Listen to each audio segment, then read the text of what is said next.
Salam jumpa dalam kasih Tuhan Yesus Kristus. Salam sejahtera untuk Anda semua. Assalamualaikum, namo buddhaya, salam kebajikan. Kali ini saya akan membahaskan sebuah cerita atau sebuah topik yang lagi tren sekarang, yaitu tentang Lukas NMB. Saya punya kewajiban untuk membawakan topik ini karena saya adalah orang Papua yang tidak satu suku dengan Lukas NMB. Di bawah nanti saya jelaskan kenapa Lukas NMB begitu diskriminasi terhadap orang-orang yang tidak satu suku dengan Lukas NMB sendiri. Jadi, selaku orang Papua dan orang Kristen, saya wajib menyuarakan topik ini. Dan saya percaya Anda sudah banyak melihat, namun yang saya bawakan kali ini sedikit berbeda sebab ini dari kacamata sebagai seorang minoriti atau Kristen, dan Lukas NMB adalah Kristen dan mayoritas pengikutnya adalah Kristen juga. Apa yang akan saya bawakan ini benar-benar opini saya pribadi dan tidak mengatasnamakan golongan manapun. Demikian, saya harap Anda mengerti. Apakah Lukas NMB pantas dibela pengikutnya? Lukas NMB, Gubernur Papua untuk 2 periode ini, harus diciduk kepolisian dan KPK di Kota Raja Jayapura saat sedang bersama keluarganya di restoran Sendok Garpu.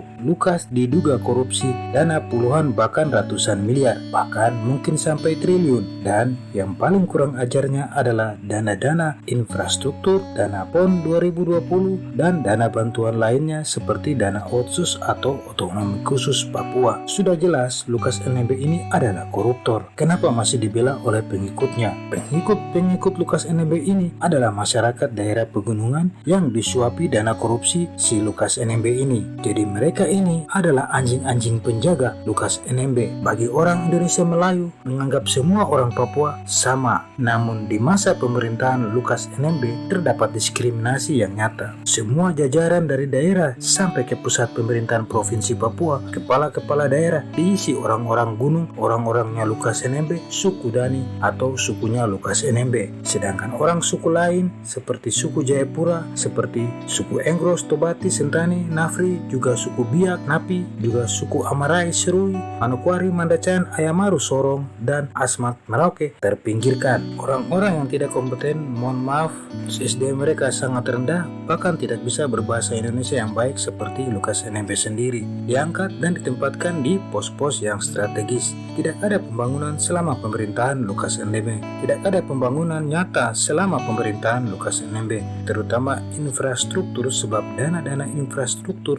dikorupsi Lukas NMB. Gayung bersambut dengan orang-orang pilihan di pos-pos kepala dinas yang dipilih Lukas NMB, akhirnya ikut koruptor juga meski belum terciduk sekarang ini. Akhirnya hanya alam Papua yang bisa dibanggakan, namun pembangunan dan ekonominya di Papua berjalan sangat lambat. Jembatan Yotefa yang dibanggakan warga Jayapura adalah proyek nasional Jokowi. Jadi Lukas NMB, sudah saatnya kau turun dan lengser setelah dengan tidak tahu malunya kau menghabiskan uang rakyat di meja judi di Singapura sana, sementara rakyatmu menderita dan pembangunan selama hampir 10 tahun terhenti. Untung Jokowi jeli dengan membangun jembatan Yotefa dan jalan-jalan di pedalaman Papua. Kalau tidak, Papua benar-benar tidak ada pembangunan. Satu lagi kurang ajarnya Lukas NMB, dia mengalirkan dana untuk gerakan separatis. Meski ini masih dugaan, namun indikasi ke arah sana nampaknya sudah jelas. Lukas NMB pernah tertangkap tanpa protokol keamanan di perbatasan Jayapura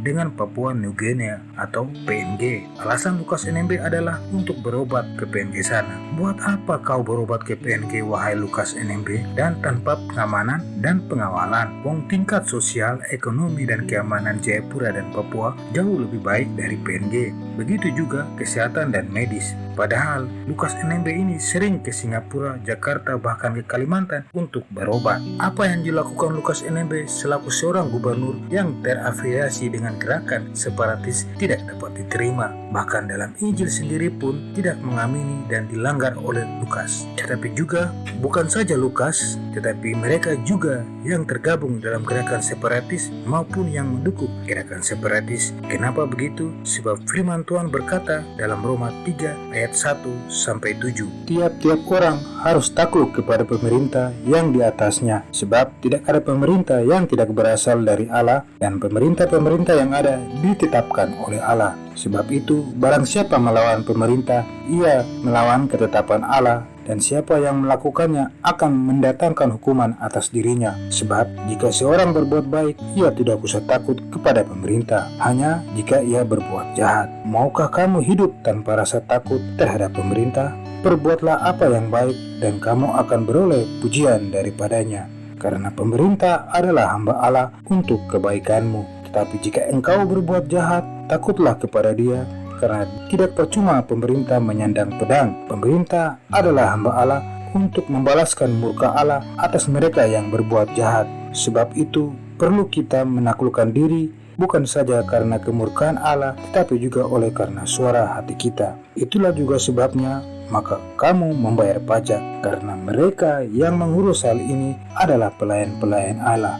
Bayarlah kepada semua orang apa yang harus kamu bayar. Pajak kepada orang yang berhak menerima pajak, cukai kepada orang yang berhak menerima cukai, rasa takut kepada orang yang berhak menerima rasa takut, dan hormat kepada orang yang berhak menerima hormat. Jadi, mereka yang tergabung dengan gerakan separatis dan simpatisannya atau pendukung gerakan tersebut tidak berdasarkan teladan Injil, dan mereka melawan pemerintah Indonesia juga, dan juga melawan Allah, Abraham. Bahkan mereka tidak mengikuti teladan Yesus Kristus. Ketika Yesus ditanyai, apakah boleh membayar pajak kepada kaisar, Yesus menyuruh mereka menunjukkan gambar koin di zaman itu kepadanya. Yesus mengambil uang koin itu dan mengangkatnya ke atas sambil menunjukkan kepada mereka semua. Yesus berkata, "Gambar dan tulisan siapakah ini?" Orang banyak menjawab, "Gambar dan tulisan kaisar." Lalu Yesus berkata, "Bayarlah kepada kaisar apa yang wajib kamu bayarkan kepada kaisar, dan kepada Allah apa yang wajib kamu berikan kepada Allah." Matius 22 ayat 17-21.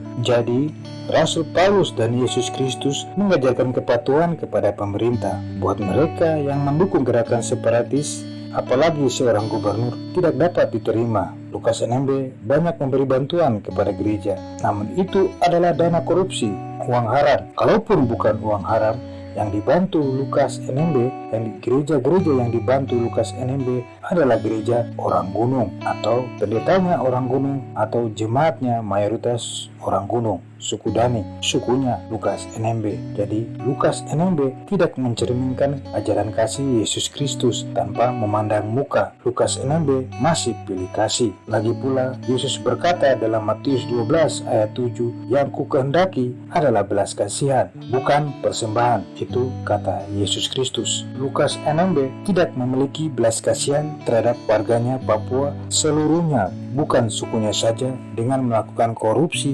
bermiliar-miliar, bahkan mungkin sampai triliunan, sebab sudah hampir 10 tahun dia berkuasa. Lukas NMB tidak sesuai teladan Yesus Kristus dan Injil. Lukas NMB pantas ditangkap karena ia terindikasi mendanai gerakan separatis yang bertentangan dengan ajaran Injil, yaitu Roma 13 ayat 1-7 tadi yang sudah saya bacakan. Lukas NMB pantas dilengsarkan supaya kaki tangannya yang koruptor, para kepala dinas yang dungu, yang tidak berpendidikan dan tidak kompeten juga ikut dilengsarkan supaya diisi dengan orang-orang kompeten. Lukas NMB pantas dihukum berat, dan jika terbukti terafiliasi dengan gerakan separatis, sepantasnya Lukas NMB dihukum sangat-sangat berat. Hidup KPK, hidup TNI Polri, hidup pemerintah, maju terus lawan koruptor, NKRI, harga mati. Amin.